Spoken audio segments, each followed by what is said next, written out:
paranoid suspicions are a predictable byproduct of a plutocratic cult still ring-fenced by force of arms, a leftover from an empire in which murder was a commonplace, but whose embers retain their powers of destruction.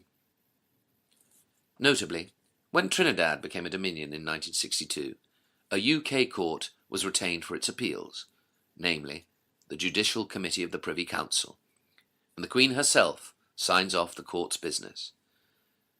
Though Britain would shortly abolish capital punishment, Trinidad's government maintained the practice, and the anomaly meant that the Queen approved death warrants referred to her from this judicial committee.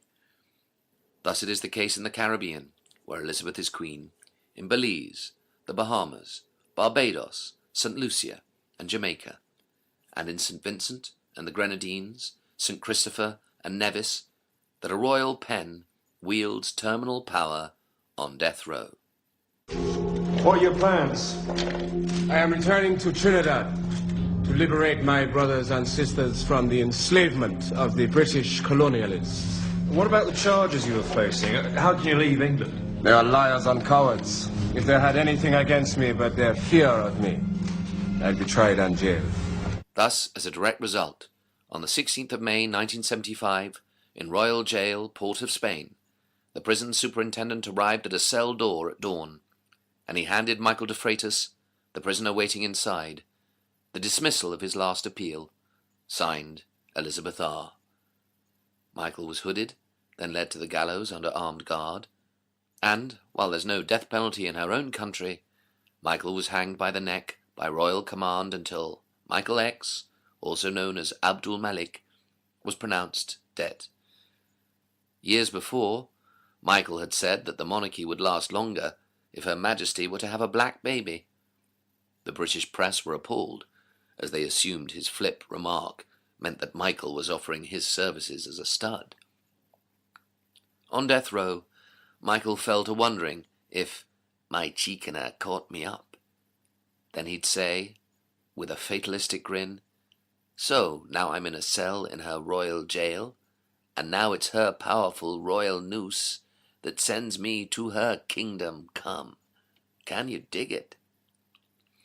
In his cage, a light bulb would burn throughout the night. "We hear the flying of the trap," Michael told visitors, and he'd indicate the death chamber just a few feet away. Then he'd whisper, "We can hear it distinctly." He'd also hear a Lord Kitchener calypso coming through the death row's radio macabre crackle. When the judge accept the verdict, he let the hammer bang. Malik he say nothing, but Queen say one to hang. For in the words of Lord Diplock, the senior presiding judge, their lordships will humbly advise Her Majesty that the appeal should be dismissed.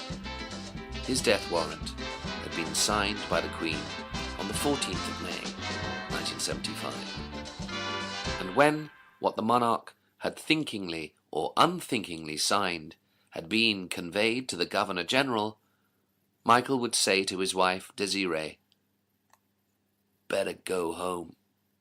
This is no place for you, pretty girl." In a manuscript smuggled out of death row, Michael described how on a Wednesday the voices of all the prisoners would acquire a higher pitch, for those in the cells lived in dread of an impending message from the Governor-General. Each week, death row's inhabitants were prepared for execution, which fell on a Friday. "You are weighed," Michael wrote. "The trap of the gallows is greased. All await the dreaded word. Greetings, if your time has arrived. Then, if it has, from the office at the far end of the corridor come some officials. They'll stand in front of your cell, and they'll salute you with this word from the Governor-General. Greetings." Everyone waits for that terrible word. Most times, hymns are sung. I pray, I hope someone somewhere will listen. For in all holy books it is written that justice should be tempered with mercy wherever possible. But there was no mercy for Michael, just a white hood. If there is anyone in Trinidad who should get glory for my coming, Abdul Malik is that person. Muhammad Ali had said of Michael X, who'd invited him to see the conditions his people were living in.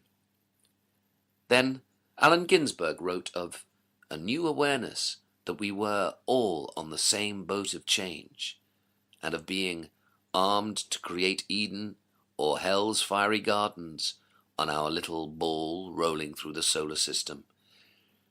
Ginsberg added that Michael was part of that communal effort to work out our local destiny.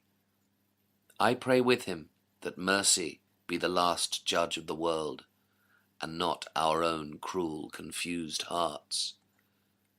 And in this context, and the context of his karmic nobility, I here plead for his life. Om ha-hom. But with a pen stroke, the Queen showed she preferred Betjeman to the poems of Allen Ginsberg or Muhammad Ali. Kate Millett protested, "It's the hideous combination of racism and sexism that permits these kinds of trials to happen." Predictably, an appeal to the great-great-granddaughter of Queen Victoria, legendary for her stiff-necked views, such as "women's rights are a mad, wicked folly," were ignored, and all pleas to Buckingham Palace went unanswered, indicating that the head of the Anglican Church and the defender of the faith favours a more Old Testament view of religion. Thus, rather than Christ's revolutionary message of forgiveness, her governor's greetings brought revenge. Michael was hanged, then drawn, meaning he was left to swing, it being the royal jail's colonial tradition. In London, those who felt British hypocrisy had overreached itself wrote Michael's name on the walls of Buckingham Palace. Michael X, repeated 6 times, was followed by Michael Abdul Malik, but instead of an X, they added graveyard crosses. On the 6th of July, 1999, 25 years after Michael's death, the same royal custom persists, with 9 executions in 4 days. Trinidad's prison commissioner, Cipriani Baptiste, told the press that the royal jail's gallows had been freshly oiled. The condemned, Joel Ram Singh, Stephen Eversley, and Bhagwandeen Singh, had once more been pricked by the royal parka, as had Dole Chadi, Joy Ramaya, and Ram Kelawin Singh, Clive Thomas, and Robin Gopal, and Russell Sankarali. No human life, no matter how wretched, is without worth, said Sister Teresa d'Alva, a Catholic nun campaigning outside royal jail against the mass execution. The men are still human beings, children of God. The executions would take place despite appeals from Amnesty International, and from 3 Nobel Peace Prize winners, including Bishop Tutu. It was as if the Parker pen's owner, always above politics, felt empowered to strike through all pleas from the great and the good. But given that it's Her Majesty's courts, Her Majesty's prison service, Her Majesty's Inspectorate of Constabulary, Her Majesty's armed forces, Her Majesty's government, and taxes and subjects, being quite so inordinately majestic, could go to your head,